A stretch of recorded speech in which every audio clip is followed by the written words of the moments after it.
Sesaat lagi, Anda akan menyaksikan Sapa Indonesia Malam, didukung oleh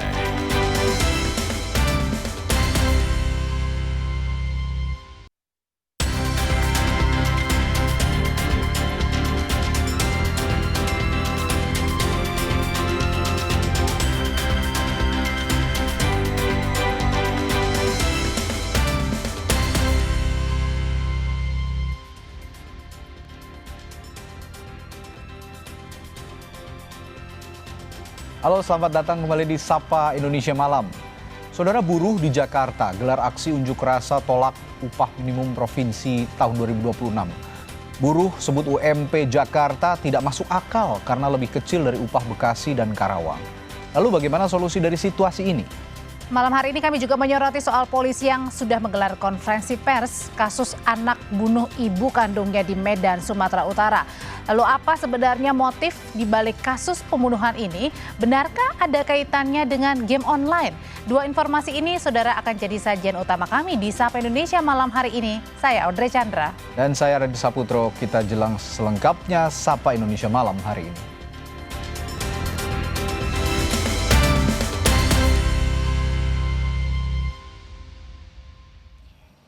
Kami buka dari berita hujan deras disertai angin kencang yang melanda wilayah Kabupaten Sukabumi, Jawa Barat pada Minggu sore kemarin. Cuaca ekstrim ini mengakibatkan sejumlah jembatan di Desa Bojongsari terputus.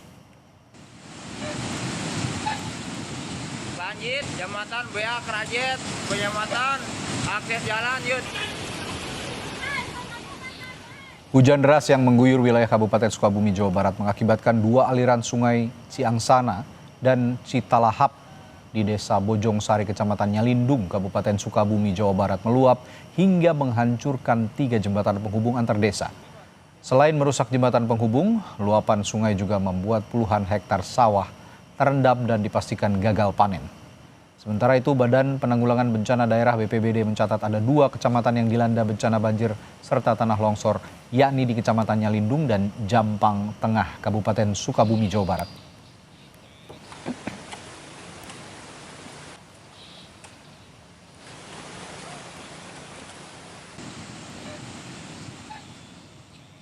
Saudara, informasi berikutnya, polisi mengungkap motif pembunuhan seorang ibu oleh anak kandungnya sendiri di Medan, Sumatera Utara. Salah satu pemicunya yakni karena korban menghapus game daring atau game online anaknya.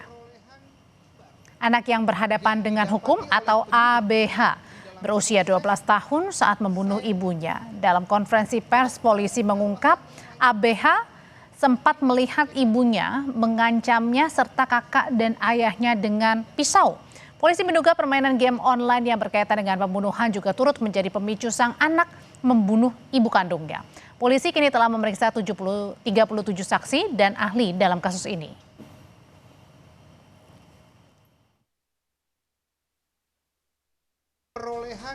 Melihat kekerasan yang dilakukan korban terhadap kakak, adik, dan bapaknya yang diancam menggunakan pisau. Ini dilihat oleh si adik. Kemudian melihat kakaknya, maksudnya adik melihat kakaknya yang dipukuli oleh korban menggunakan sapu dan tali pinggang. Si korban sakit hati karena game online-nya dihapus. Korban melihat game Murder Mystery pada season Kills Others menggunakan pisau. Dan menonton serial anime DC pada saat adegan pembunuhan menggunakan pisau. Sebelumnya polisi telah menggelar prarekonstruksi dugaan pembunuhan seorang ibu oleh anaknya pada 14 Desember lalu. Korban ditemukan tewas dengan sejumlah luka oleh putri sulungnya pada 10 Desember. Pada saat bersamaan, sang ayah melihat putri keduanya yang masih berusia 12 tahun memegang sebilah pisau di kamar tempat ibunya ditemukan meregang nyawa.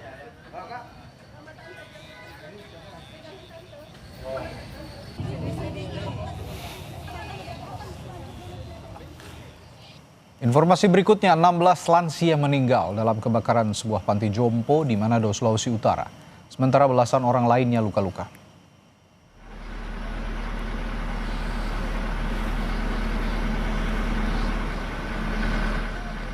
Kebakaran terjadi di Panti Werda Damai, Kelurahan Ranomuut, Manado pada Minggu malam. Setelah api padam, polisi mengevakuasi 16 lansia yang jadi korban meninggal ke Rumah Sakit Bayangkara Manado untuk proses identifikasi. Sementara korban luka dirawat di RSUD Manado dan Rumah Sakit Awalui.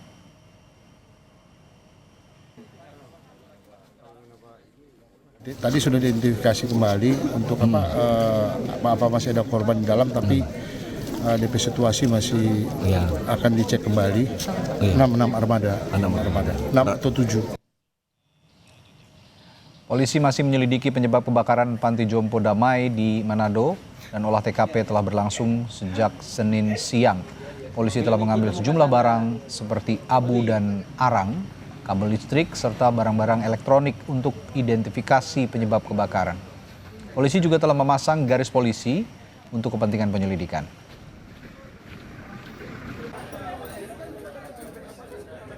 Ada beberapa barang yang akan diidentifikasi lebih lanjut oleh pihak lapor. Tadi kurang lebih ada 16 item, tapi nanti akan diidentifikasi oleh pihak lapor. Sementara itu, Polda Sulawesi Utara membuka pos antemortem di Rumah Sakit Bayangkara Manado. Keluarga korban dan warga sekitar Panti Jompo dapat datang ke pos antemortem untuk memberikan keterangan identitas korban. Sebagian besar jenazah korban sulit dikenali sehingga polisi membutuhkan rekam medis, sidik jari hingga sampel DNA. Polisi memperkirakan proses identifikasi korban butuh waktu karena sampel DNA harus dikirim ke laboratorium forensik di Jakarta. Data riwayat berobat, baik itu berobat umum maupun berobat gigi korban. Data-data yang terdapat sidik jari, data-data yang terdapat sidik jari apakah di KTP-nya atau di mana saja. Sampel DNA ini yang kami harus ambil pada keturunan vertikal, ke atas ibunya, bapaknya, ke bawah ya, anak kandung ataupun saudara kandung.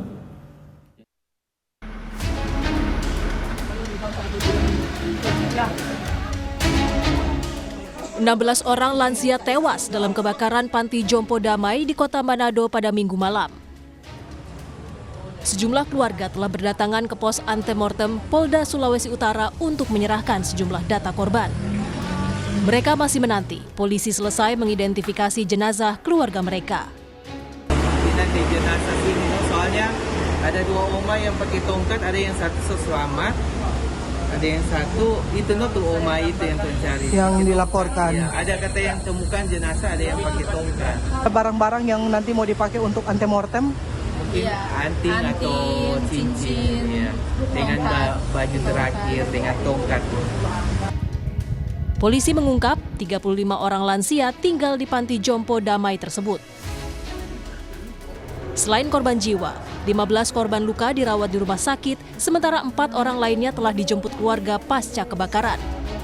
Salah satu korban selamat mengungkap, api diduga berasal dari dapur. semua tidur kita melihat api sudah di atas kepala. Langsung kita loncat. Oma bangun dari kasur? Bangun dari tempat tidur. Baru kita ambil tongkat, kita berjalan keluar. Itu api dari mana yang Oma ingat? Dari dapur. Oma bagaimana? Oma ada kekuatan untuk? Ya, enggak tahu lagi kekuatan dari mana, pokoknya kita yang biasa jenuh kita jalan dan pakai tongkat. Cuma tongkatnya yang kita bisa selamatkan. Hingga kini polisi telah mengantongi sejumlah barang dari olah TKP untuk menemukan penyebab kebakaran. Sementara itu, polisi mengakui butuh waktu untuk mengidentifikasi 16 jenazah karena harus menanti hasil sampel DNA dari Puslapfor di Jakarta. Tim Liputan, Kompas TV.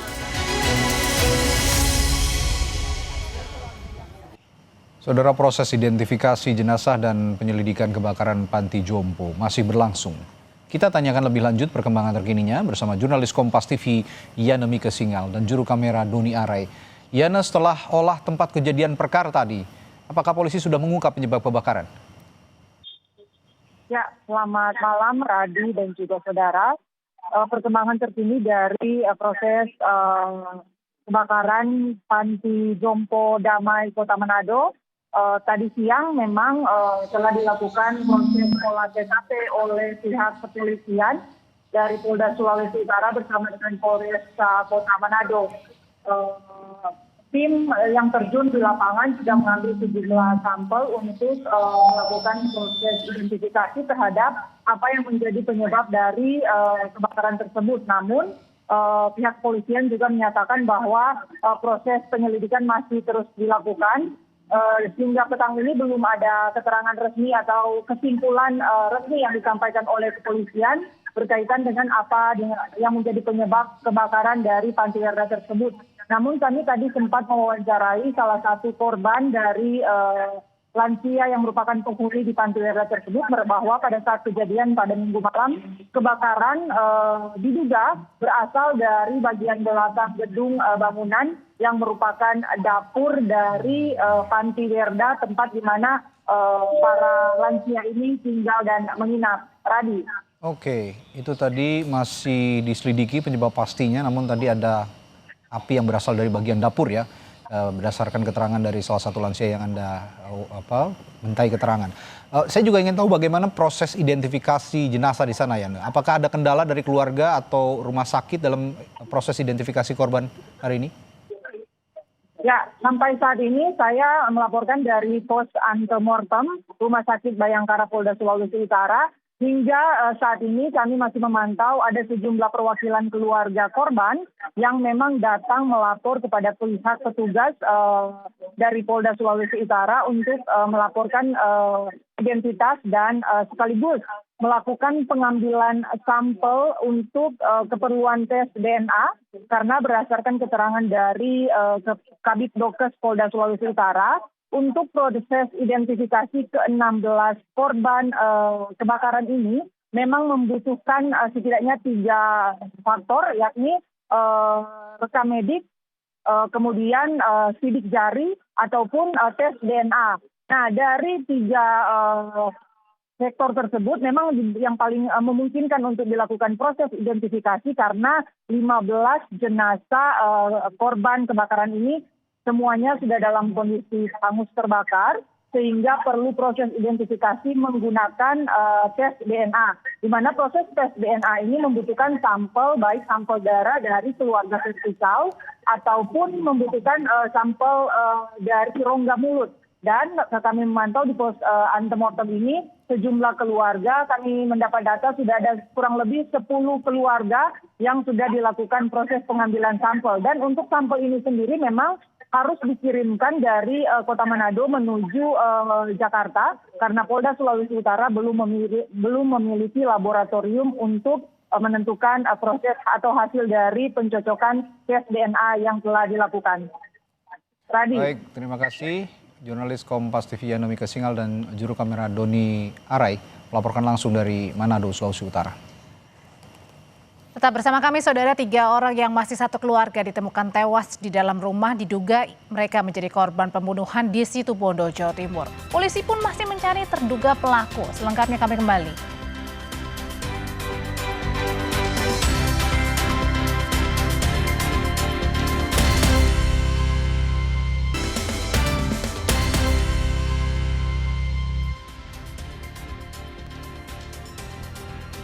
Saudara, polisi menangkap Samuel Ardi, pria yang mengklaim sebagai pembeli tanah dan mengusir nenek Erlina dari rumahnya di Surabaya, Jawa Timur pada 6 Agustus lalu.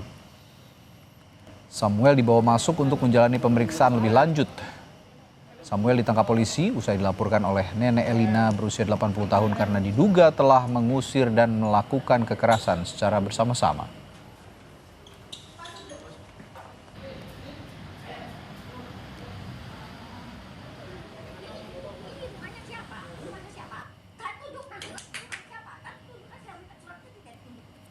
Sebelumnya, kasus pengusiran paksa nenek Erlina di Surabaya, Jawa Timur sudah dinaikkan statusnya ke tahap penyidikan oleh Polda Jawa Timur.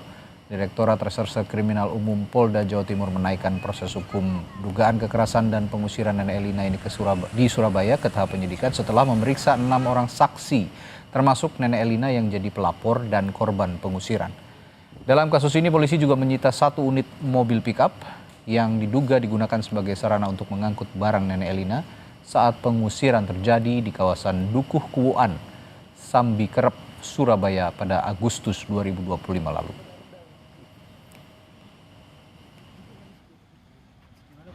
...2025, 5 Agustus itu malam, ada yang mengklaim katanya seolah-olah pernah membeli dari Bu Elisa tahun 2014. Nah, 2014 itu sampai jeda waktu segitu lamanya 11 tahun, ya kan? Ini 11 tahun ya. 11 tahun itu dia tidak pernah sama sekali menunjukkan bahwa saya pembeli apa dan sebagainya, enggak. Tetapi 2025 tiba-tiba mengklaim. Dari kasus 3 korban dugaan pembunuhan yang merupakan satu keluarga di Situbondo, Jawa Timur dimakamkan usai menjalani otopsi. Setelah proses pemakaman selesai dilakukan, tim Inafis Polda Jawa Timur kembali melakukan olah tempat kejadian perkara, mengungkap penyebab kematian ketiga korban. Ketiga jenazah segera dimakamkan usai menjalani proses otopsi di Rumah Sakit Umum Abdur Rahim Situbondo. Jenazah ibu dan anak dimakamkan di tempat umum di Kecamatan Besuki, Kabupaten Situbondo. Sementara untuk jenazah sang ayah dimakamkan di kampung halamannya di Pamekasan. Polisi masih mengusut kasus dugaan pembunuhan terhadap satu keluarga ini, termasuk kembali melakukan olah tempat kejadian perkara secara detail untuk mengumpulkan bukti juga petunjuk tambahan. Kapolres Situbondo AKBP Rezi Darmawan menyebut pihaknya masih menunggu hasil otopsi dari rumah sakit. Otopsi belum secara utuh, kita masih menunggu ini. Masih menunggu gambaran lengkapnya dari pihak RSUD ya, di RSUD ya. Nah, kita masih menunggu hasil otopsi yang tadi subuh baru berjalan, itu baru selesai. Perkembangan kasus dugaan pembunuhan terhadap 3 orang yang merupakan satu keluarga di Situbondo. Saat ini kita sudah bergabung dengan Kasat Reskrim Polres Situbondo AKP Agung Hartawan melalui sambungan virtual. Selamat sore Pak Kasat Reskrim, Pak Agung. Selamat sore Mbak Udri dan pemirsa Sapa Malam Kompas TV. Ya Pak Agung, jadi kami ingin konfirmasi apakah sudah diketahui ini 3 korban yang meninggal dunia ini karena korban pembunuhan atau bunuh diri atau ada dugaan lainnya? Sementara masih belum, Mbak. Kami masih mendalami motif-motif kira-kira apa yang menyebabkan kejadian tersebut. Hari ini pasca pelaksanaan otopsi terhadap 3 korban, hari ini kami melaksanakan olah TKP ulang dengan melibatkan dari identifikasi Polda Jatim dan juga dari Bitlaffor. Demikian. Apa saja barang bukti yang kemudian disita di dalam rumah, Pak Kasat? Sementara kemarin tetap barang bukti yang kami sita adalah HP, kemudian sebilah pisau yang diduga mungkin digunakan untuk pembunuhan, tapi belum bisa kami pastikan, dan juga CCTV dari rumah korban. Satu pisaunya itu terletak di mana? Untuk satu pisau kami temukan di dalam bak mandi yang berisi air. Berarti artinya pisau itu ditemukan di tempat atau di TKP yang sama ketika korban ayah meninggal di kamar mandi? Betul, jadi itu satu tempat di mana kita menemukan korban ayah berada. Di situ juga ada pisau yang berada di dalam bak air kamar mandi. Pak Agung, ini kan yang kita baca beredar dari online ini, kunci rumah ini terbuka ya, artinya tidak dikunci, Pak Agung, betul? Betul, sementara ketika ditemukan pertama kali oleh orang tua korban dari belakang, yang ketika itu masuk dari belakang, kunci rumah memang tidak dikunci sehingga kemudian masuk ketika itu mengetahui kejadian yang pertama kali. Oke, Pak Agung, balik lagi ke identitas korban begitu. Ini kan ada ibu, anak perempuan, dan juga suami atau ayah yang meninggal ya. Jadi artinya di dalam rumah ini ada 3 korban meninggal ya? Betul, betul. Kalau mungkin Pak Kasat juga sudah memeriksa beberapa saksi, sebenarnya keluarga ini kesehariannya profilingnya seperti apa? Bekerjanya apa? Apakah interaksinya baik dengan tetangga sekitar? Sebenarnya tetangga ini baik-baik saja dengan tetangga sekitar, namun demikian memang info dari masyarakat sekitar bahwa mereka ini pernikahannya siri begitu, tapi masih kami dalami lagi. Kemudian di akhir-akhir bulan ini terjadi cekcok, mungkin masalah harta begitu. Oh, itu didengar dari keterangan keluarga atau tetangga? Dari tetangga. Oke, jadi di dalam itu juga tidak ada korban yang tidak ada barang yang hilang ya, Pak Agung? Sementara tidak kita temukan barang hilang, semua barang masih utuh dan berada di tempat. Oke, gitu. Kita balik lagi tadi ke sebilah pisau yang ditemukan di dalam bak kamar mandi. Apakah ini menyulitkan proses pendalaman lebih lanjut? Mungkin karena sidik jari di pisau itu hilang karena tadi sudah berada di dalam air? Salah satunya itu mungkin, jadi di dalam air mungkin tidak ada bekas digunakan, kemudian bisa jadi juga sidik jarinya sulit untuk diangkat, dan mungkin juga kami masih mengkaji antara kesesuaian pisau ini yang ditemukan ini dengan luka yang diderita oleh para korban, demikian. Oke, tapi kalau secara fisik dilihat dari luar ini memang korban terluka dan akhirnya meninggal dunia karena luka tusukan? Untuk 2 korban, jadi luka sayatan atau si sayatan dalam itu untuk bapak dan ibu, sementara untuk yang anak itu luka tusukan, semua mengarah ke leher, sehingga kemudian matinya mungkin saat ini bisa kami konfirmasi karena gagal nafas dan kehilangan banyak darah. Oke, apakah diteliti juga Pak Agung mengenai tadi kan handphonenya berarti artinya lengkap semua ya? Betul. Oke, apakah ini juga didalami begitu percakapan-percakapan yang ada di dalam handphone? Masih dalam proses, Mbak. Jadi proses kami kerja maraton ini, segala upaya kami laksanakan, baik itu penyelidikan manual maupun secara crime scientific investigation kita laksanakan semua. Oke, Pak Agung, jadi kalau tadi warga atau keluarga mendengar memang ada beberapa waktu yang lalu sering cekcok ini antara istri dan juga suami, apakah ini juga menutup kemungkinan bahwa ada pihak luar yang kemudian melakukan pembunuhan kepada satu keluarga ini? Kami masih mendalami, Mbak. Mungkin itu yang masalah cekcok itu salah satu motif saja, mungkin bisa jadi ada motif-motif lain yang memang segala kemungkinan masih kami kaji. Nanti kami supaya bisa mengkerucut arah penyelidikan kami ini kemana, dengan harapan dengan begitu kami akhirnya bisa mengungkap perkara ini. Begitu. Oke, barang bukti sudah disita dan saat ini masih belum ada kesimpulan sementara ya, begitu Pak Kasat Reskrim Polres Situbondo mengenai apa penyebab kematian dari satu keluarga ini, ibu, betul, ayah dan juga seorang anak di satu rumah. Terima kasih Kasat Reskrim Polres Situbondo AKP Agung Hartawan. Terima kasih Mbak Audrey dan pemirsa Sapa Malam Kompas TV. Saudara, kasus anak bunuh ibu di Medan akan kami hadirkan, termasuk bagaimana motifnya. Kita akan ulas usai jeda di Sapa Indonesia Malam sesaat lagi.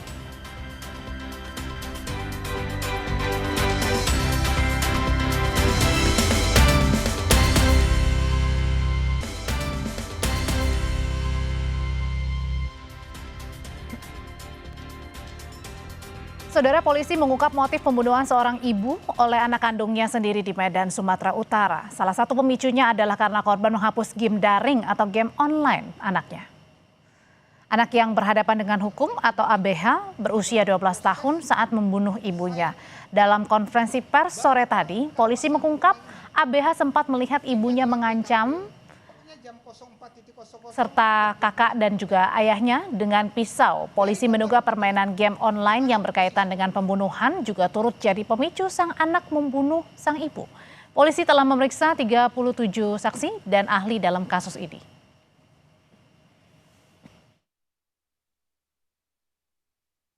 Melihat kekerasan yang dilakukan korban terhadap kakak, adik, dan bapaknya yang diancam menggunakan pisau.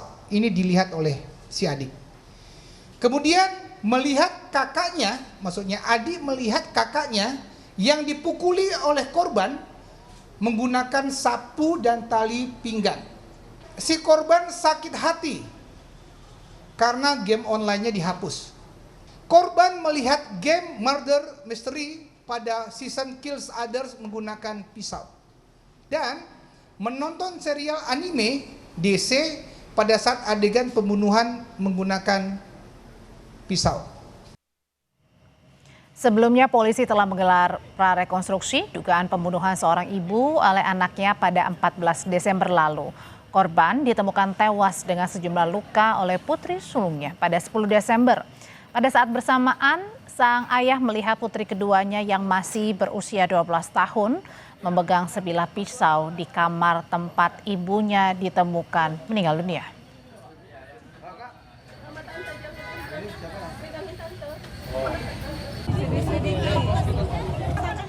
Mengetahui lebih dalam terkait dengan pembunuhan ibu oleh anak kandungnya sendiri, kita sudah terhubung dengan Kepala Polrestabes Medan atau Kapolrestabes Medan, Kombes Jan Calvin Simanjuntak. Pak Calvin, selamat malam. Selamat malam, Mbak. Pak Calvin, jadi kami ingin konfirmasi dulu yang pertama, jadi anak berhadapan dengan hukum ini yang masih berusia 12 tahun ditetapkan sebagai tersangka.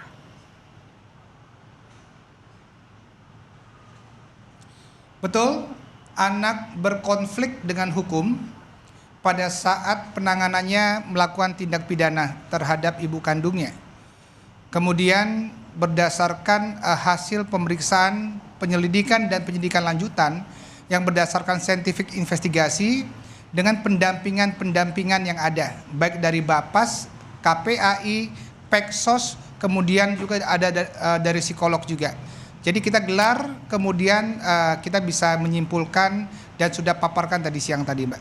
Oke, jadi anak berkonflik dengan hukum ini kan tadi dalam konferensi pers Pak Calvin mengatakan bahwa ada 3 pemicunya, di antaranya anak ini yang langsung melihat pada saat sang korban atau ibunya melakukan kekerasan kepada kakak dan ayahnya, termasuk adalah yang kedua pada saat ibunya ini atau korban menghapus game online milik anak berkonflik dengan hukum. Jadi dari 3 pemicu ini mana yang kemudian paling kuat sehingga anak berkonflik dengan hukum ini akhirnya ditetapkan sebagai tersangka? Saya melihat ada motivasi dan obsesi di sini. Motivasi yang ada, yang pertama adalah memang korban selalu mengancam bahkan memarahi suaminya, kakak yang merupakan anak juga, dan adik yang saya sampaikan tadi, katakanlah adik. Kemudian ada game online yang dihapus yang merupakan permainan adik itu sendiri. Yang paling dominan membuat amarah tersebut adalah pada saat tanggal 22 November, si adik melihat korban memukul, kemudian menyabat dengan sapu dan ikat pinggang untuk kakaknya di bagian kaki, di bagian paha dan lengan. Ini yang puncaknya. Tetapi kami melihat ada obsesi bagaimana cara si adik ini melakukan hal tersebut, dipicu dengan 2 hal.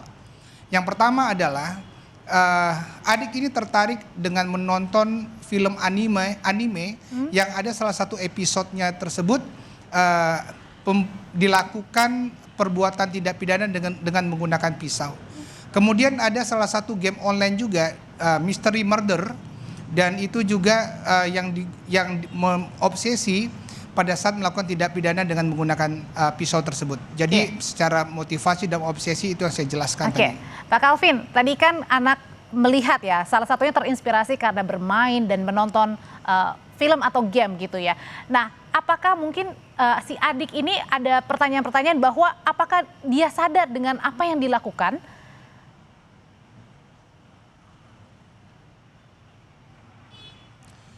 Baik, dalam proses penyidikan yang dituangkan dalam berita acara pemeriksaan disebutkan bahwa adik ini melakukan dengan sadar, mohon maaf sekali. Kemudian yang kedua, kita juga ingin mensinkronkan hasilnya dengan psikolog. Berulang-ulang kali psikolog ini melakukan pendalaman dan pendampingan yang ada. Ternyata hasilnya konsisten. Tetapi di dalam berita acara pemeriksaan, adik juga mengatakan penyesalan yang mendalam terkait dengan perbuatannya setelah melihat kondisi dan ambulans tiba di rumahnya. Sementara itu, Mbak. Oke, nah kalau dari pisau sendiri atau barang atau alat bukti yang digunakan adik ini dia beli, didapat dari rumah atau dari mana? Ada 2 pisau dapur yang diambil si adik persis di depan kamarnya, yaitu bagian dapur. 2 pisau itu sudah ada di dapur untuk dipergunakan keseharian oleh ibunya sebagai korban dalam hal memasak. Jadi pisau itu tidak dipersiapkan untuk melakukan tindak pidana. Maka itu pada saat dilakukan lapor terkait dengan pisau pertama yang dilakukan perlukaan oleh si adik, ditemukan DNA di 2 bagian. Di bagian gagangnya itu DNA milik adik dan milik ibunya yang merupakan korban. Setelah kita bertanya dan kita tuangkan dalam berita pemeriksaan, pisau itu juga sering digunakan oleh ibunya di dalam hal bagian dapur. Namun di bagian bilah pisaunya, memang di situ DNA yang muncul ada 2. DNA pertama adalah milik korban karena jelas ada perlukaan darah di sana. Dan yang kedua adalah milik kakak. Milik kakak karena pada saat itu kakak merampas pisau dari adiknya sehingga melukai tangan kakak dan berdarah. Jadi ada pisau yang ada DNA-nya yang saya sebutkan tadi, Mbak. Oh, berarti artinya pada saat kejadian itu sang kakak sendiri melerai ya, artinya ya sempat untuk mencoba untuk tidak terjadi lebih lanjut begitu ya? Oke. Ya betul, karena satu kamar kan mereka bertiga, jadi kakaknya mencoba untuk melerai dan bahkan merampas pisau pertama dan dibuangnya di bagian lantai di bagian ujung kamar. Oke, tentu Pak Calvin dengan adik yang sudah kemudian sekarang berkonflik dengan hukum, selengkapnya juga nanti akan diproses lebih lanjut gitu. Sungguh ini sangat kita sesali ya dan sangat kita sedih sekali begitu dengan kejadian ini. Nah, tapi kalau ditanya kepada sang adik ini, apakah sebelumnya pernah berkonsultasi, bercerita, curhat dengan kakaknya atau orang lain begitu mengenai tindakan-tindakan atau kerisauan-kerisauan yang dialami begitu sebelum akhirnya membunuh ibu kandungnya? Proses berjalan, penyelidikan dan penyidikan kita mendalami terkait keluarga ini, baik dari sisi adik, baik dari sisi kakak, dan baik dari sisi ayah.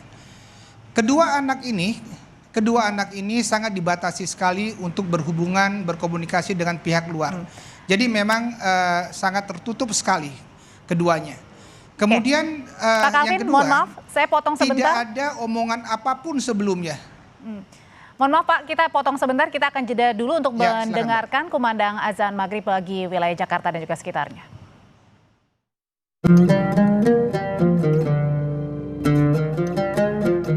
Allahu Akbar, Allahu Akbar, Allahu Akbar,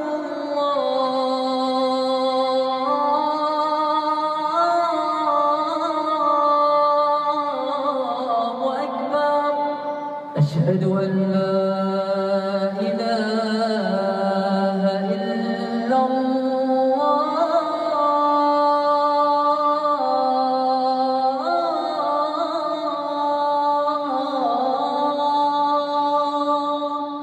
أشهد أن لا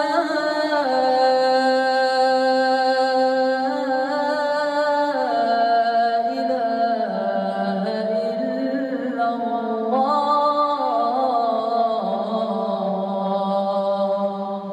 أشهد أن محمدا رسول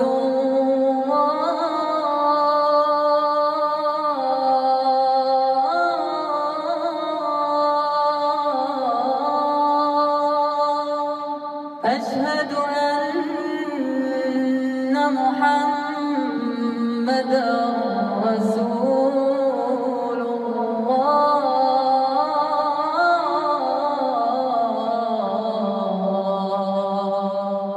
حي على الصلاة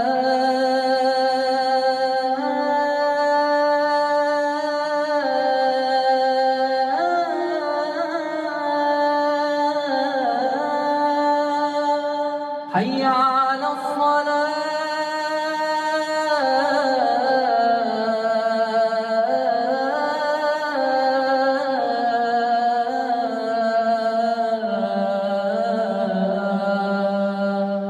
حي على الفلاح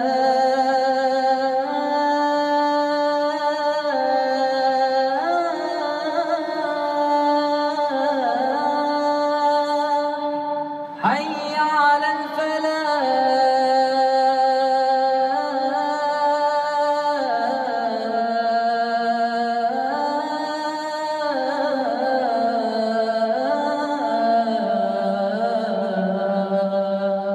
الله أكبر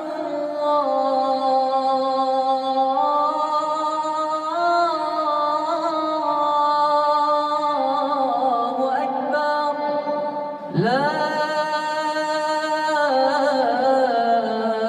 إله إلا الله.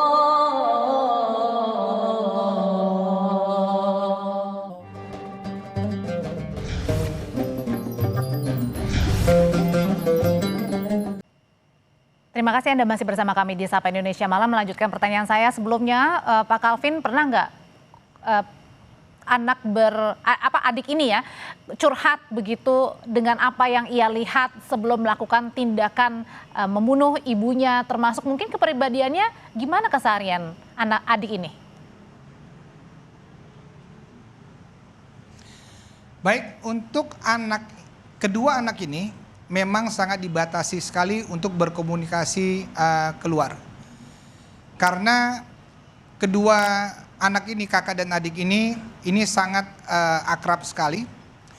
Kemudian karena melihat kakaknya pada saat tanggal 22 November yang lalu dilakukan perlakuan dengan memukul bagian kakinya, inilah yang membuat si adik ini amarahnya muncul seperti itu.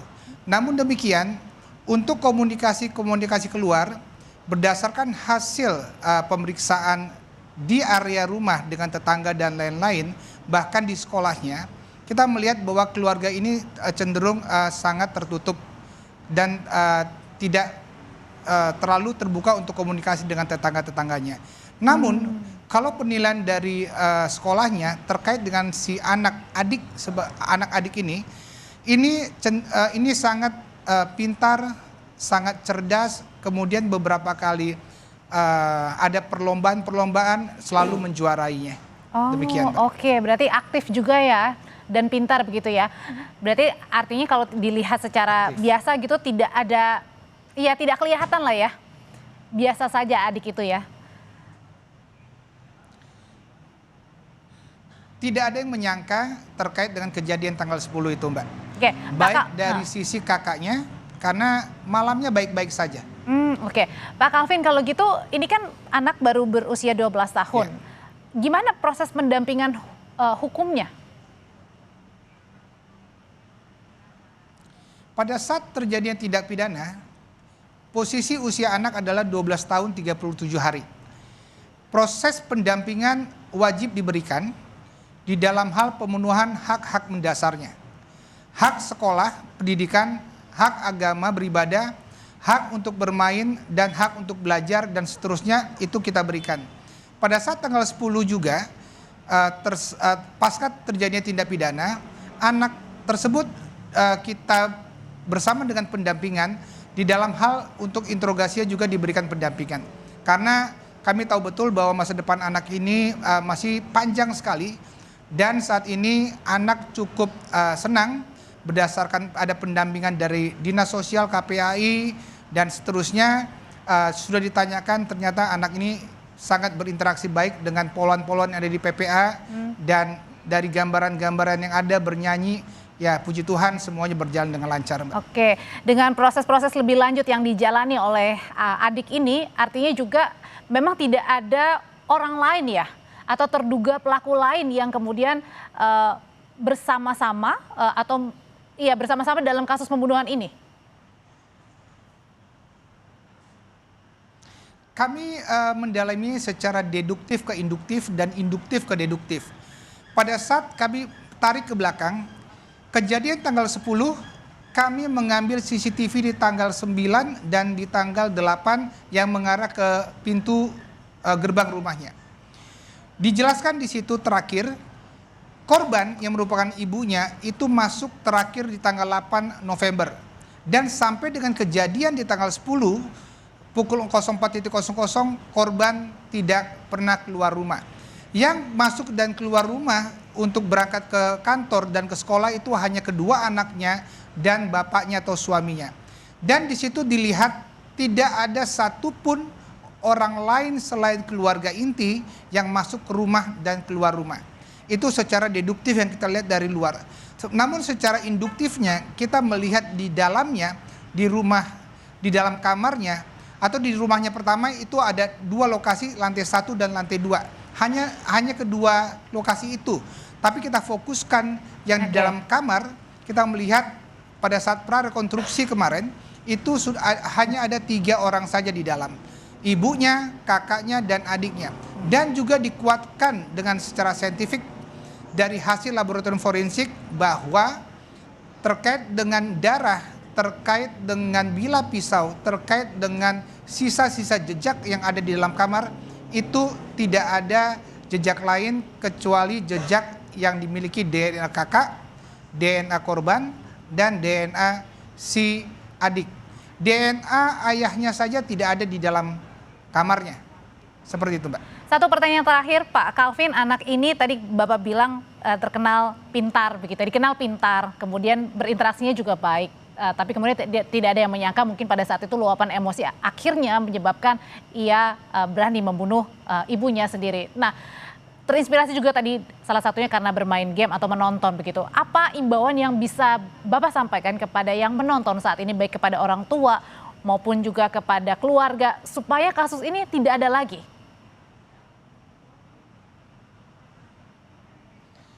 Keluarga adalah bahtera rumah tangga yang harus terbuka komunikasinya antara kedua orang tua dan anak-anaknya.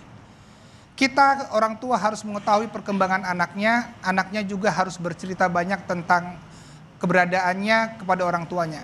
Kalau ini terbatas, berarti ada sumbatan antara komunikasi di dalam keluarga. Kalau anak merasa lebih nyaman di luar, berarti ada sumbatan komunikasi antara anak dan orang tuanya. Himbauan saya bahwa sejak dini komunikasi baiklah dengan dalam inti keluarga dan komunikasi baik dengan lingkungan sosialnya. Supaya kalau ada komunikasi lanjut, kita bisa mengetahui perkembangannya. Dan selalu bimbing anak-anaknya, dan kami juga menghimbau terkait dengan yang lainnya, jangan memviralkan foto-foto ataupun video-video yang terkait dengan status anak. Karena ini sangat merugikan sekali, kita menghormati. Iya, berarti kuncinya tadi adalah perbaikan komunikasi ke depan ya, baik antara hubungan keluarga dengan juga anak itu sendiri. Terima kasih Kapolrestabes Medan Kombes Pol Jan Calvin Simanjuntak sudah berbagi informasi paling baru di Sapa Indonesia Malam.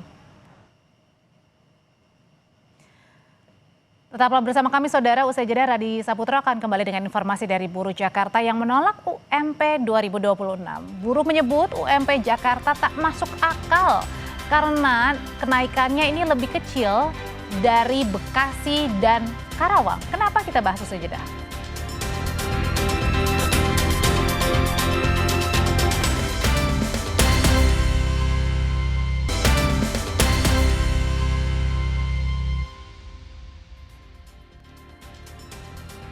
Saudara, buruh di Jakarta hari ini menggelar unjuk rasa. Mereka menuntut perubahan kenaikan upah minimum provinsi yang dianggap tidak sesuai dengan kebutuhan hidup.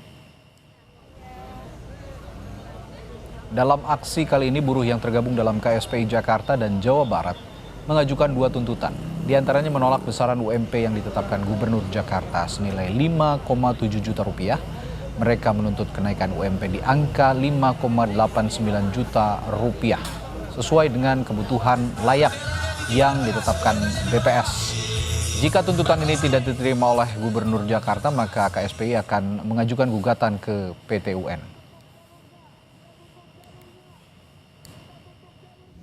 Angka yang diberikan buruh kepada Pemprov DKI Jakarta sebagai rekomendasi adalah angka berdasarkan kebutuhan hidup layak. Berapa besarannya? Itu kisarannya adalah 5.800.000 sekian-sekian. Rekomendasi dari Apindo itu 0,55, rentang bawah ditambah 0,05. Kita masih bertahan kepada angka kebutuhan hidup layak yaitu 5.800.000. Kalaupun ada negosiasi di situ, sebenarnya kita juga nggak kaku banget. Kita bersedia kok turun di angka 0,9 dan itu pun masih di bawah angka kebutuhan hidup layak. Kalau di rentang angka 0,9 maka UMP DKI ada di 5,770 kalau nggak salah. Kalau dengan KHL maka akan 5.800.000. Artinya 0,9 itu pun kita masih ada di bawah kebutuhan hidup layak. KSPI juga menilai kenaikan UMP Jakarta menjadi 5,7 juta rupiah tidak masuk akal. Angka UMP Jakarta itu berada di bawah daerah penyangga Jakarta seperti Bekasi dan Karawang. KSPI menyebut saat ini upah minimum di Bekasi dan Karawang berkisar di angka 5,95 juta rupiah. Sementara UMP Jakarta tahun 2026 berada di angka 5,7 juta rupiah.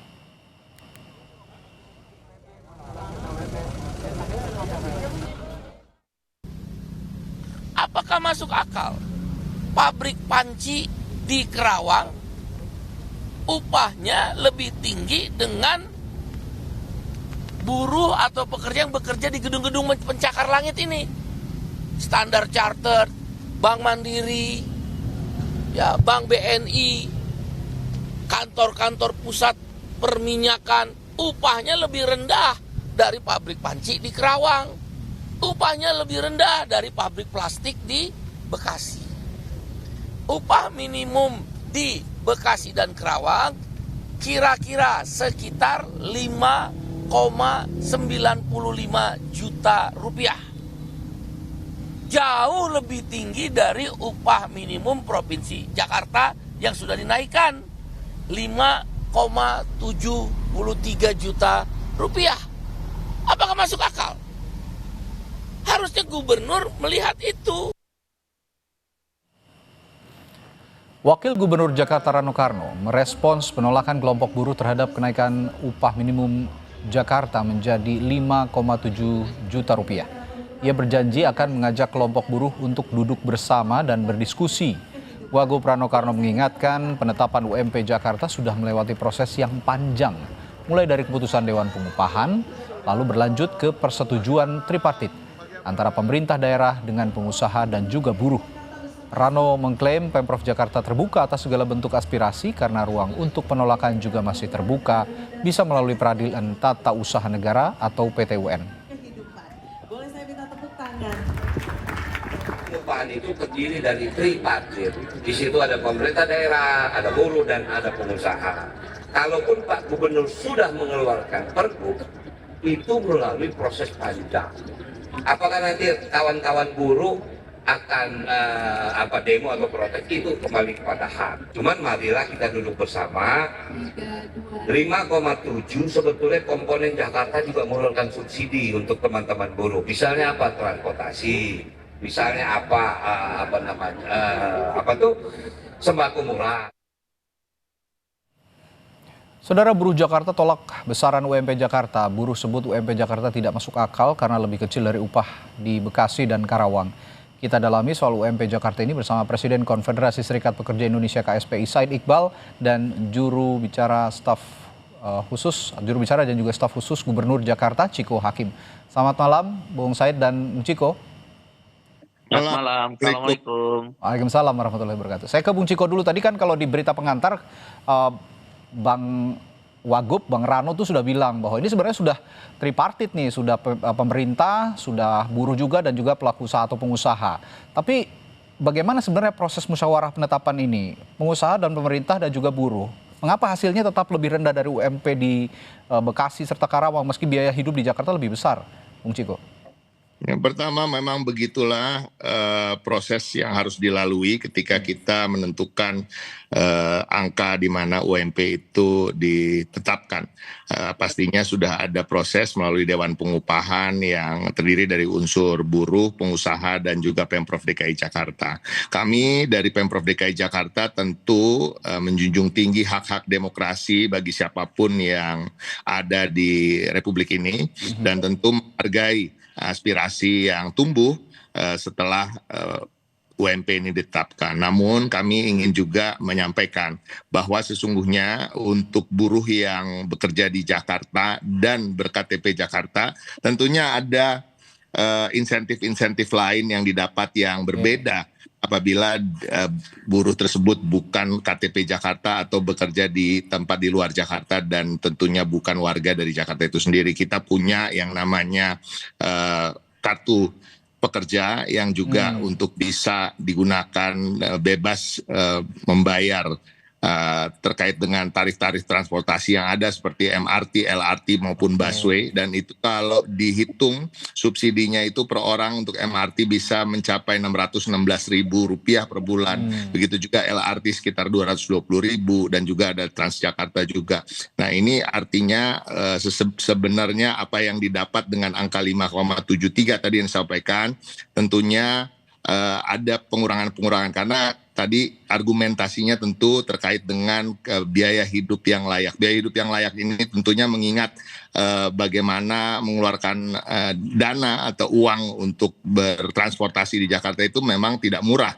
Dan itulah masuknya kita ketika kita mengatakan kita akan mensubsidi terkait dengan transportasi. Begitu juga mensubsidi terkait dengan Pamjaya yang tentunya akan diformulasikan ke depan bagaimana kita bisa bekerja sama dengan serikat buruh termasuk dengan kelompok dari Pak Said Iqbal tentunya untuk bagaimana kita mendata masyarakat yang masuk dalam kategori buruh tersebut yang kemudian berlangganan PAM sehingga bisa kita bebaskan dan kita berikan subsidi terkait itu. Dan banyak hal lagi Radi, kalau tinggal di Jakarta dengan KTP Jakarta tentunya ada insentif-insentif yang didapatkan di luar apa yang tidak bisa didapatkan di tempat-tempat lain seperti KJP Plus, seperti juga terkait dengan perumahan misalnya. Banyak rumah susun yang memang disediakan untuk keluarga dengan penghasilan di bawah 7 sekian juta rupiah yang bisa diakses dan sehingga bisa membayar unit dengan dua kamar yang bersubsidi dengan harga 700.000 per bulannya misalnya.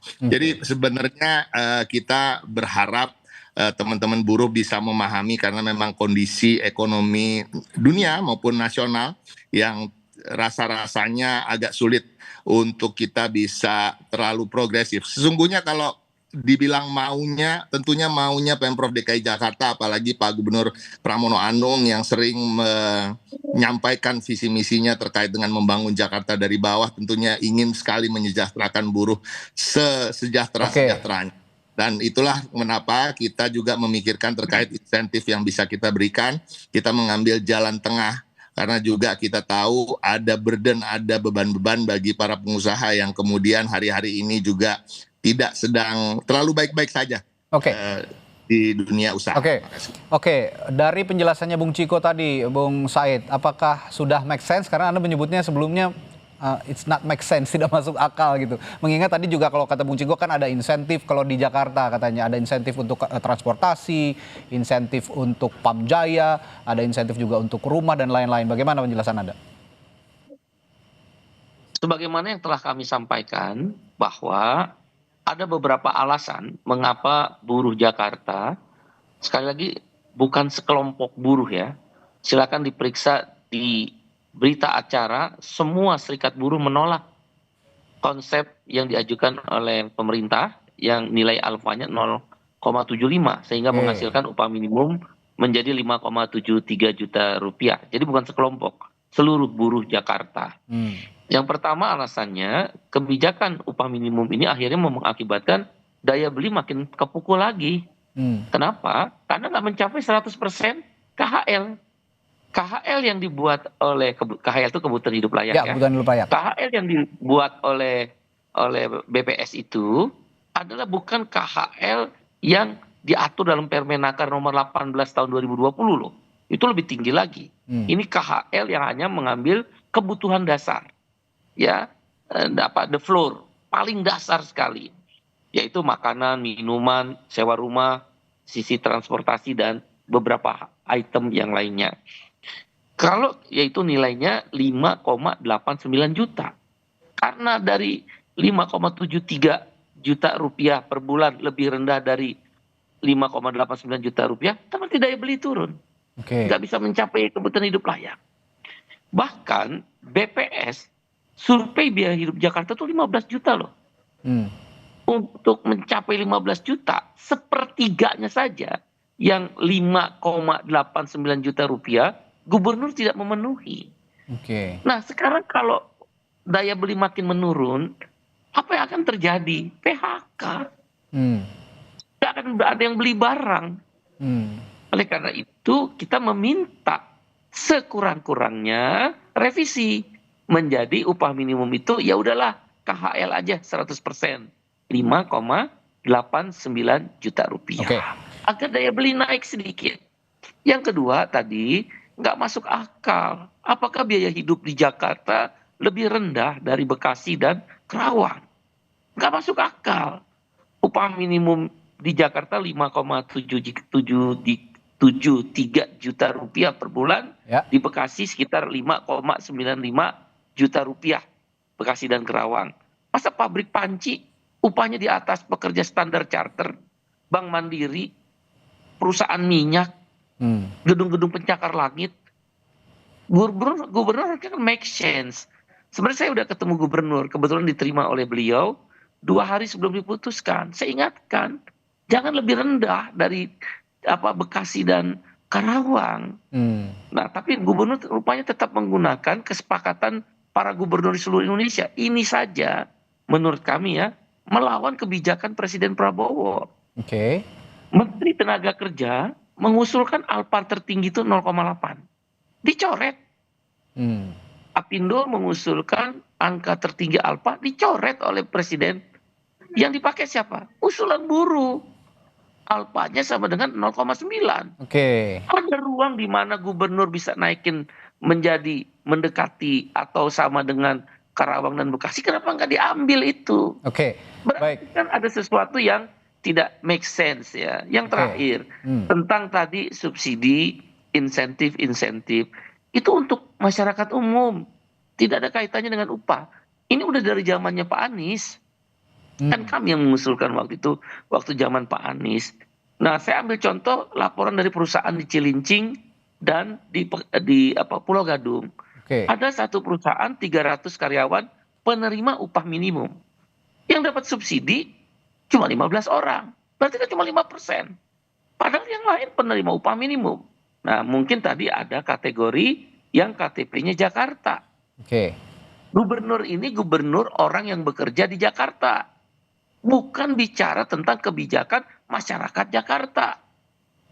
Upah ada tentang buruh atau pekerja atau karyawan bekerja di Jakarta. Saya tadi contohin jurnalis lah misal. Kan tingkat stresnya tinggi di Jakarta. Dengan jurnalis yang di Kerawang yang mungkin cari beritanya tingkat tinggi stresnya. Masa upahnya lebih rendah? Kan nggak masuk akal. Apalagi kalau kita bandingkan dengan Kuala Lumpur, dengan Bangkok, dan berapa ibu kota lainnya. Jakarta biaya hidupnya tinggi, tapi 15 juta. Tapi upah minimum rata-ratanya lebih rendah dari kota-kota itu. Demikian. Ini saya tertarik juga masalah Alpa tadi yang Anda singgung. Kalau Pak Prabowo kata pengakuan Anda ya 0,8 dicoret, yang diambil justru yang usulan buruh 0,9 dan ini sekarang Gubernur Pramono Anda katakan tidak mengikuti apa yang sudah ditetapkan oleh Presiden. Saya ingin juga respons dari Bung Ciko soal ini, Bung Ciko. Enggak, jadi prinsipnya gini, Radi, itu terlalu spesifik ya. Kalau kita bicarakan sebenarnya provinsi ini nggak hanya Jakarta. Jadi kita nggak bisa juga menyatakan bahwa Ansi Pramono Anung melawan apa yang sudah ditetapkan oleh Bapak Prabowo Subianto. Saya rasa ini terlalu jauh diarahkan ke sana dan saya menolak untuk berkomentar terlalu jauh terkait ini. Yang pasti gini, kita bahas saja soal KHL tadi. Tadi Iqbal menyampaikan soal KHL yang tinggi, kebutuhan hidup layak di Jakarta yang tertinggi. Tetapi Pak Said kemudian menafikan bahwa terkait dengan KTP Jakarta tadi. Ya, kita berharap orang-orang yang memang bekerja tinggal di Jakarta, karena memang tadi kebutuhan hidup layaknya harus hitungannya hitungan Jakarta. Dan tentunya yang tinggal di Jakarta, harapan kami seperti juga seharusnya memang secara administrasi juga harus tertib terkait artinya apa. Kalau tinggal di Jakarta, marilah kita berKTP DKI Jakarta.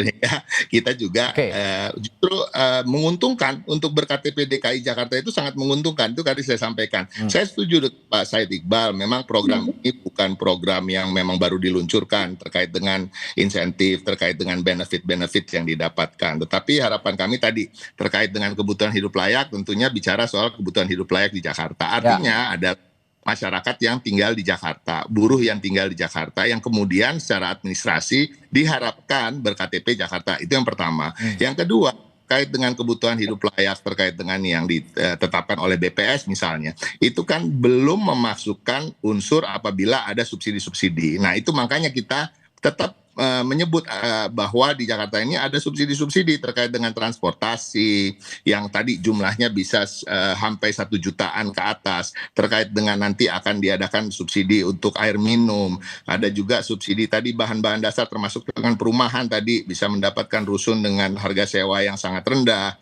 dan juga KJP Plus misalnya yang tidak ada di daerah-daerah lain, ke subsidi terkait dengan pendidikan bagi anak-anak kita semua. Jadi sebenarnya harapan jadi Pak Gubernur itu justru mengambil jalan tengah, karena memang warganya Pak Gubernur tentunya selalu mengutamakan masyarakat yang berada di lapisan bawah terkait dengan strata ekonomi, tetapi kita juga tidak boleh melupakan saudara-saudara kita juga yang bagian juga dari warga negara Indonesia, yaitu para pengusaha itu sendiri. Jadi Pak Gubernur jalan tengah di situ, namun tentunya menyiapkan tadi dari anggaran pembelanjaan belanja daerah terkait dengan subsidi-subsidi yang kita berikan. Dan ini harus dikurangi dulu dari tadi kebutuhan hidup yang layak yang ada di BPS RI gitu, yang tidak mencantumkan tentunya terkait dengan apabila diberikan subsidi dan lain-lain. Jadi total yang kita hitung terkait dengan subsidi yang bisa kita berikan apabila memang buruh-buruh tersebut memang hidup di Jakarta, bekerja di Jakarta dengan administrasi yang lengkap terkait dengan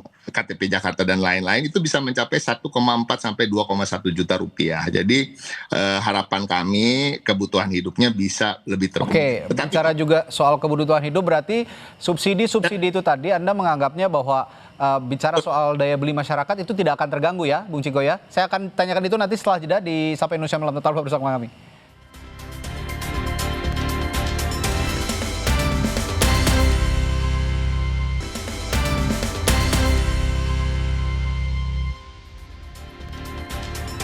Ya, masih memperbincangkan UMP di Jakarta yang lebih kecil dari UMP atau upah di Bekasi dan Karawang. Tadi saya melempar pertanyaan, jadi subsidi-subsidi yang Anda maksud, insentif-insentif yang Anda maksud, Bung Ciko, ini bisa tetap menjaga daya beli. Kalau kata Bung Said kan tadi daya beli juga akan terganggu kalau memang ini tidak ada yang tidak ada yang mampu beli, nanti banyak pabrik tutup, itu juga kan banyak yang kehilangan pekerjaan begitu kira-kira. Nah, bagaimana Anda juga menyelaraskan analogi yang dibilang oleh Bung Said tadi bahwa jangan sampai gaji di pabrik panci lebih gede daripada karyawan di SCBD gitu kira-kira.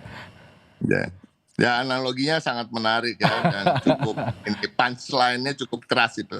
Ya, saya sepakat pakai itu. Tapi pada prinsipnya itu tadi, tentunya kita di Jakarta ini kita tahu situasi ekonomi nasional terkait dengan kalau kita bicara, memang kalau kita menganalogikan di permukaan seperti tadi pabrik panci dengan bisnis-bisnis yang berada di pencakar langit ini, tapi kan tidak otomatis atau tidak selaras kadang-kadang ya gedung-gedung pencakar langit dengan penghasilannya hari-hari ini, karena juga kita tahu dengan situasi kondisi ekonomi dunia maupun nasional, itu yang harus kita ingat juga.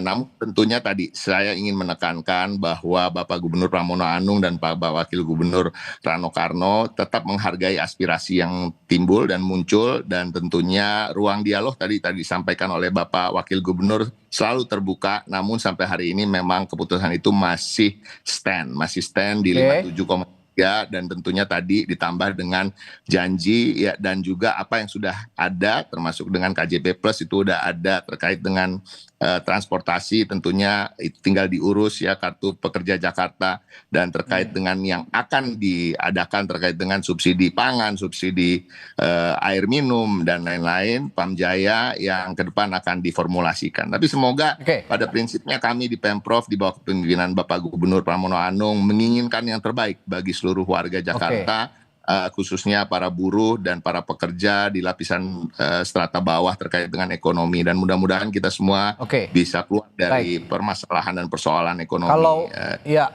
Kalau dari bahasanya Bung Ciko, pernyataan Bung Ciko, sepertinya pintu masih terbuka nih Bung Said untuk lebih bisa membicarakan lagi apakah masih bisa digoyang nggak UMP Jakarta ini. Kalau Anda melihat saat ini arahnya masih bisa bisa dikomunikasikan atau memang sudah deadlock kalau menurut Anda, Bung Said? Kalau belajar dari pengalaman beberapa gubernur yang sebelumnya masih bisa. Bahkan beberapa gubernur melakukan revisi terhadap UMP yang telah ditetapkan, kemudian direvisi kembali akibat adanya permintaan dari para buruh. Saya ingin menegaskan begini ya, kalau memang ingin melakukan subsidi itu di kalangan kelas bawah. Bukan di kalangan kelas nirpur. Di pur itu subsidi. Ya dalam bentuk natura. Ada BLT, ada istilahnya social assistance. Bantuan sosial. Di semua negara maju, social assistance itu adalah di pur. Yang tadi saya bilang dasar. Tapi di kelas buruh, baik white collar maupun blue collar, dia adalah nirpur. Dia tidak miskin, tapi dia juga tidak kaya. Maka disebut nirpur. Dia menjadi miskin kalau upah minimumnya rendah. Maka kalau memang mau begitu, tawarannya terhadap buruh, udah kasih subsidi transfer money cash. Dalam bentuk apa? Kebijakan upahnya. Jadi bukan kepada natural yang diberikan dalam bentuk social assistance. Silakan pelajari. Di negara-negara maju, Jakarta kan kita anggap satu komunitas city yang maju.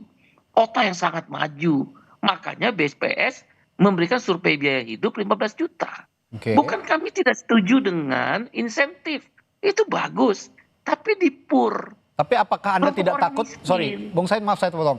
Apakah Anda tidak takut dengan budaya kita yang terlalu konsumtif jika memang nanti ada subsidinya itu dialihkan kepada cash misalnya? Pertumbuhan ekonomi Indonesia itu ditopang 54% di konsumsi. Konsumsi itu akan tinggi, akan tetap terjaga kalau purchasing power naik. Purchasing power atau daya beli itu di kelompok siapa? Buruh. Justru kalau dia konsumsi sepanjang itu adalah kebutuhan primer, kalaupun ada sedikit sekunder yaitu sepeda motor untuk kebutuhan mereka bekerja dan bersosialisasi, itu bagus. Dia meningkatkan daya beli. Daya beli naik, konsumsi naik. Konsumsi naik. Pertumbuhan ekonomi, economic growth naik. Economic growth naik, lapangan kerja baru tercipta. Saya punya gaji 1 juta, beli Indomie 5 misal. Begitu gaji saya 1.500.000, saya bisa beli Indomie 7. Pabrik Indomie naik produksinya, menyerap tenaga kerja baru. Pabrik tepung terigu naik, permintaannya dari pabrik Indomie, pabrik terigu itu menyerap tenaga kerja baru. Itu yang kami pahami. Kenapa Pak Prabowo dia ngasih 0,9. Tujuannya, gubernur ambil kesempatan itu. Nah sayangnya ada kekuatan politik di sini. Dalam hal ini Mendagri dan Menaker yang membuat keseragaman. Mas Pram sebagai orang baik, tapi kenal benar. Itu tipe orang pekerja. Saya terakhir. Gitu loh. Mau ngambil 0,9, ya udahlah. Ya, karena Bung Said sejak tadi menyinggung juga pemerintah pusat, saya tanyakan ke Bung Ciko, singkat saja Bung Ciko. Jadi kalau sudah begini, sebenarnya peran pemerintah pusat untuk mengatasi disparitas UMP antar provinsi ini perlu regulasi nasional atau bagaimana? Regulasi nasional yang lebih ketat atau bagaimana? Saya nggak terlalu mendengar, keputus tadi Radi. Gimana Radi? Ya, karena Bung Said tadi terus-menerus menyinggung juga peran pemerintah pusat, dalam hal ini Presiden Prabowo Subianto yang menetapkan alpanya 0,9 tadi ya. Ini balik lagi ke sana. Nah, menurut Anda apakah pemerintah pusat dalam mengatasi disparitas UMP di antar provinsi ini perlu ada regulasi nasional yang lebih ketat atau bagaimana menurut Anda? Ya kami siap aja. Tapi kan tadi disampaikan juga oleh Pak Iqbal ya bahwa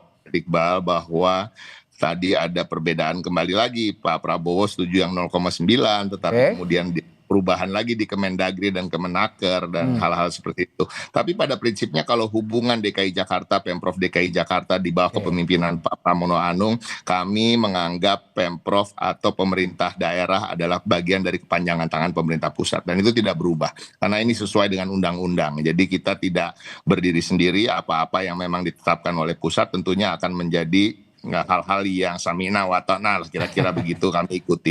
Nah, tapi kembali lagi tadi terkait argumentasi Pak Said Iqbal yang tentu juga sangat masuk akal terkait dengan, tapi kan kembali lagi BPS menetapkan kebutuhan hidup yang layak itu sesungguhnya kalau mau layak-layak banget di Jakarta itu minimal 15 juta rupiah. Ya, betul. Nah, ini permasalahannya sekarang. Jadi to reach 15 juta rupiah yang rasa-rasanya maunya kita ya bisa memberikan itu, dan artinya apa? Ada persetujuan dari pihak pengusaha misalnya, dan harapan kami nanti Radi kapan-kapan mengundang kita bertiga nih, harus ada pihak pengusaha yang biar tripartit ya dari itu gitu. Argumentasinya apa? Yang itu yang harus, karena kami dari Pemprov tentunya nggak mau juga menjadi apa istilahnya memberikan gitu ya, yang diberikan oleh dari pengusaha ya harus keluar dari mulut mereka sendiri. Tapi prinsipnya karena memang kita mengambil jalan tengah, prinsipnya bahwa kita Bapak Gubernur adalah gubernurnya semua pihak yang tentunya ingin semua pihak mendapatkan win-win solution walaupun itu berat.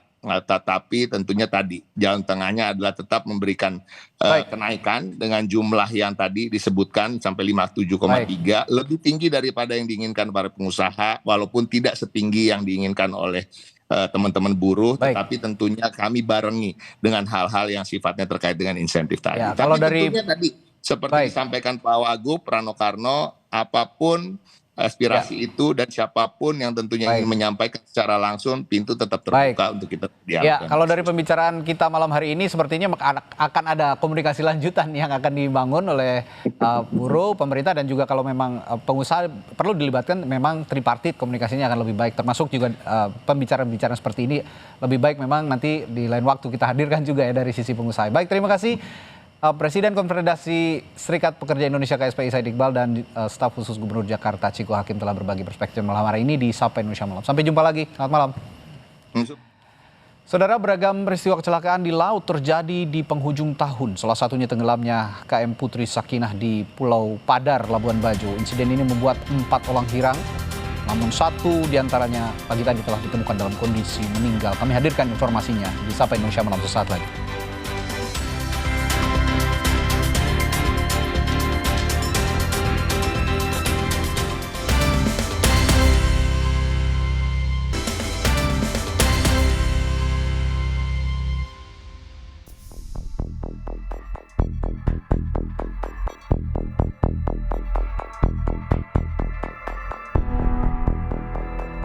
Dari penemuan satu korban dengan jenis kelamin perempuan, dan ini masih kita identifikasi apakah betul salah satu dari korban yang mengalami eksiden kapal yang tenggelam. Ini sangat berbahaya karena memang dari kasat mata gelombang tersebut seperti biasa-biasa saja. Namun kita tidak mengetahui bahwasanya di dalamnya bekerja sebuah arus laut yang bekerja di permukaan hingga di bawahnya. Ini sering sekali menarik, menyeret apa saja yang ada di permukaan laut tersebut.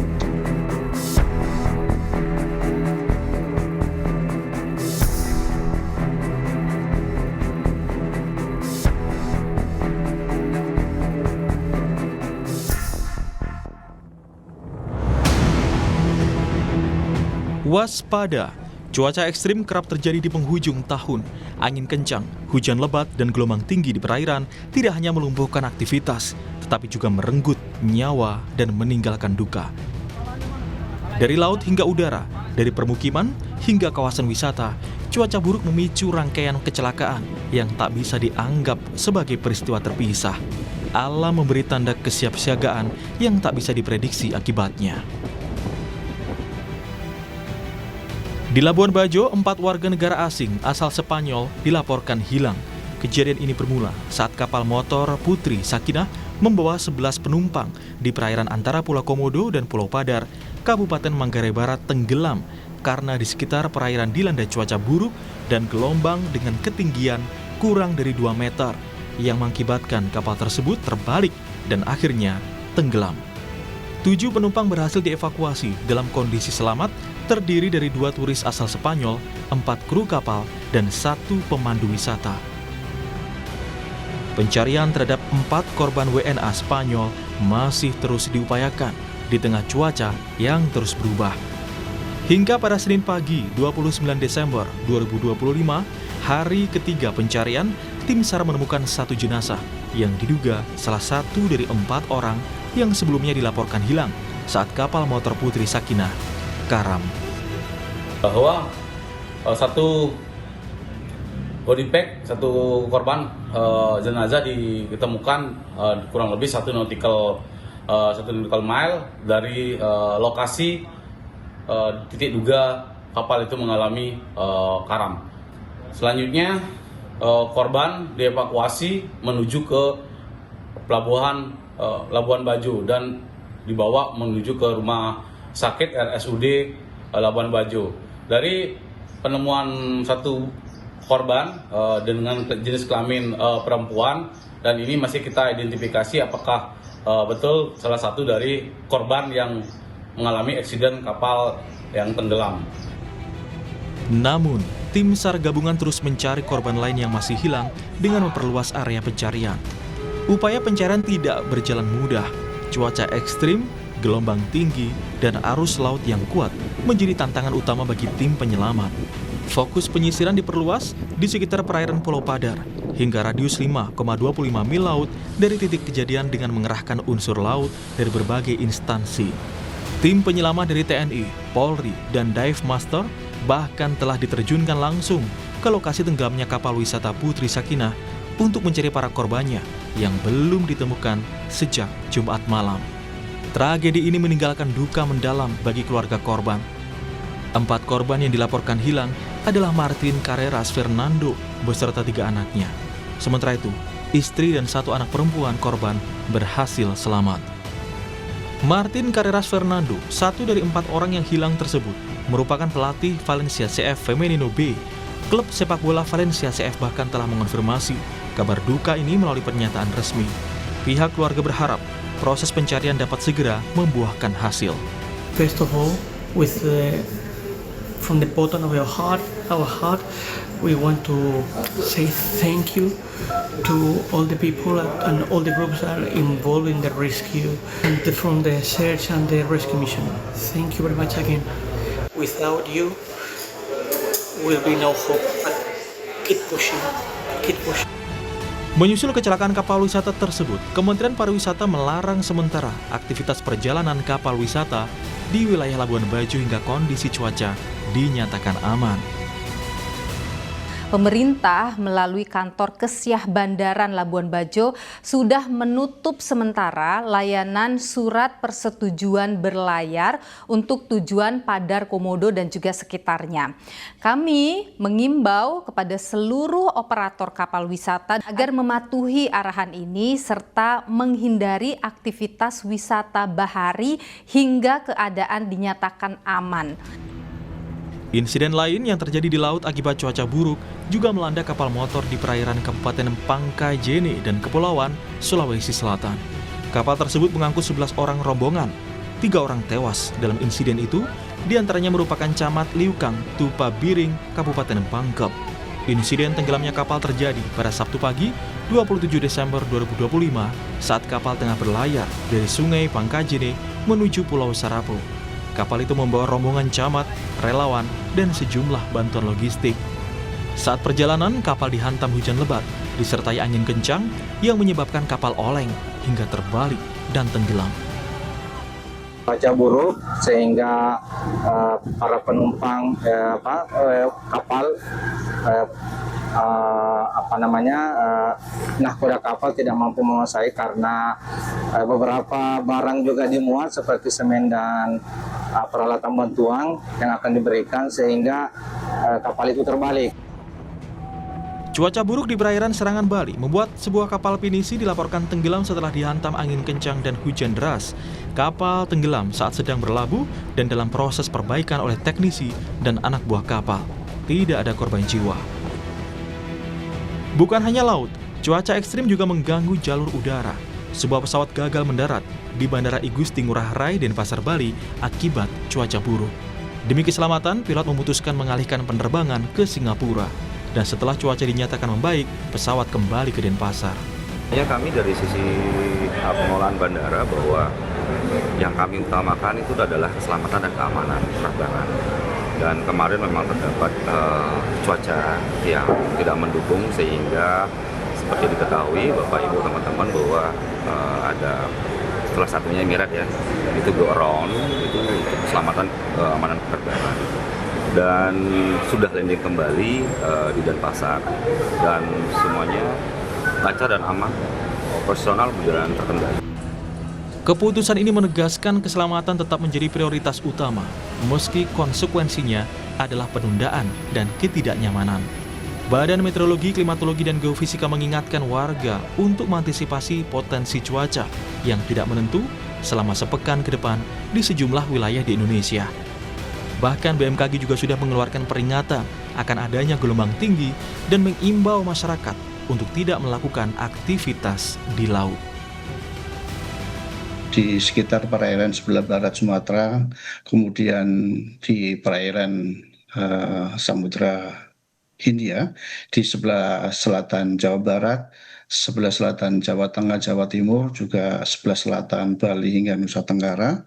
Ini potensi gelombang tinggi 1,5 hingga 2,5 meter bisa berlangsung hingga di malam pergantian tahun nanti. Ini masyarakat diimbau untuk terus mengupdate informasi cuaca maritim di info BMKG atau bisa mengunjungi website resmi BMKG. Masyarakat yang berwisata pantai ini memang menunggu ya keadaan gelombang yang cukup tinggi untuk berselancar atau surfing ya atau berenang. Ini sangat berbahaya karena memang dari kasat mata gelombang tersebut seperti biasa-biasa saja. Namun kita tidak mengetahui bahwasanya di dalamnya bekerja sebuah arus laut yang bekerja di permukaan hingga di bawahnya. Ini sering sekali menarik, menyeret apa saja yang ada di permukaan laut tersebut, terutama di pesisir, menuju ke perairan yang lebih ke tengah kembali. Dan apalagi jika itu berada di daerah pantai yang punya karakteristik curam, ini sangat berbahaya. Artinya saya ingin tegaskan Pak Eko bahwa surfing dan juga berenang di pesisir pantai ini tidak direkomendasikan oleh BMKG. Betul sekali ya. Di tengah libur akhir tahun, keselamatan harus menjadi prioritas utama. Karena alam tak bisa dilawan, namun resikonya bisa diminimalkan dengan kesiapsiagaan. Tim Liputan, Kompas TV.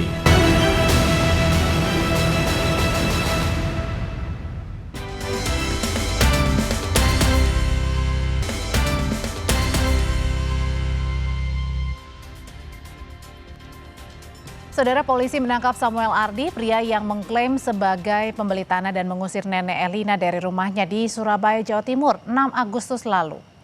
Samuel dibawa masuk untuk menjalani pemeriksaan lebih lanjut. Samuel ditangkap polisi usai dilaporkan nenek Elina berusia 80 tahun karena diduga telah mengusir dan melakukan kekerasan secara bersama-sama.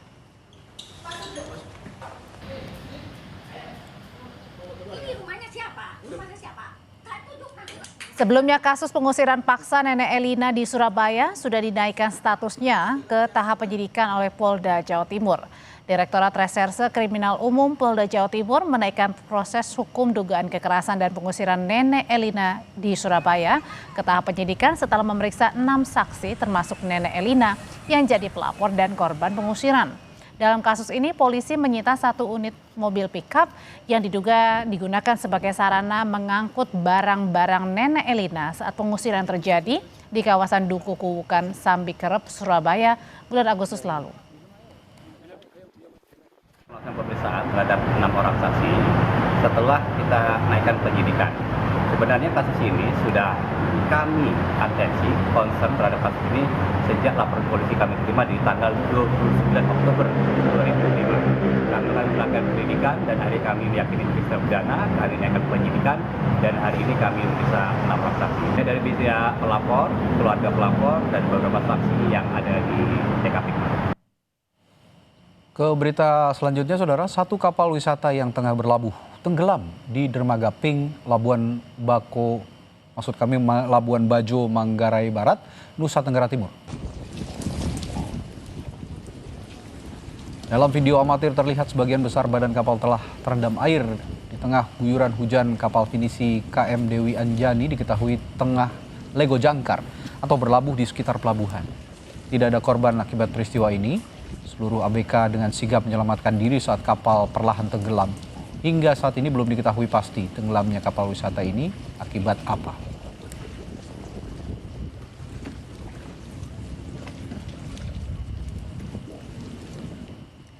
Satu warga negara Spanyol yang menjadi korban tenggelamnya KM Putri Sakina berhasil ditemukan Senin pagi di Pulau Serai, Labuan Bajo. Korban dengan jenis kelamin perempuan ditemukan dalam keadaan meninggal dunia.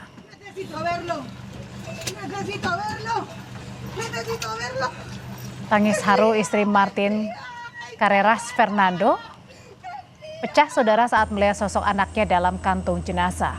Tim SAR gabungan berhasil mengevakuasi satu jenazah yang ditemukan nelayan sekitar 1 mil dari lokasi tenggelamnya kapal. Jenazah langsung dibawa ke kota Labuan Bajo untuk diidentifikasi di RSUD Komodo. Hingga sekarang tim SAR gabungan melakukan pencarian terhadap 3 warga negara Spanyol, yakni pelatih putri tim B Valencia FC, Fernando Martin, dan 2 anaknya. Untuk melaksanakan pencarian, tim terima informasi pada pukul 06.05 bahwa satu body bag, satu korban jenazah ditemukan kurang lebih 1 nautical mile dari lokasi titik duga kapal itu mengalami. Pedagang kembang api di Pasar Anyar, Kota Tangerang, Banten mengalami penurunan omset imbas pelarangan pesta kembang api di malam tahun baru. Kami hadirkan informasinya sesaat lagi.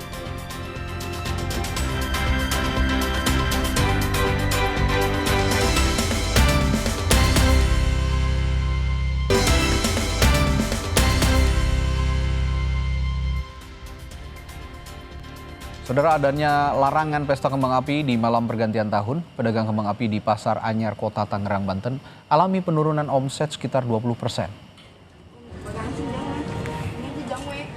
Menurut pedagang, kebanyakan pembeli khawatir dengan adanya pelarangan kembang api di malam tahun baru, sehingga meski masih ada pembelian, namun konsumen membatasi jumlah pembelian. Dan untuk menaikkan penjualan, bahkan pedagang mencoba menurunkan harga kembang api yang biasanya dijual Rp45.000, kini dijual Rp35.000 saja.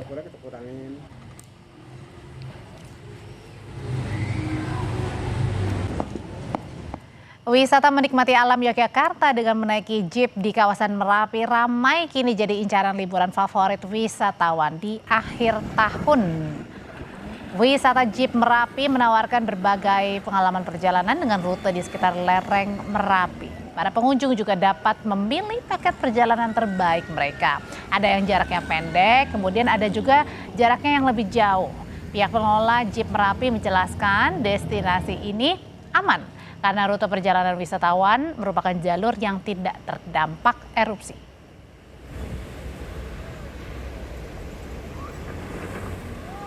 Masih banyak peminat, Mbak, tentunya untuk lavatur, jadi masih ramai. Kalau dari hari-hari biasanya kita bisa 100% dari hari biasanya ya, karena ini kan momen Natal dan Tahun Baru.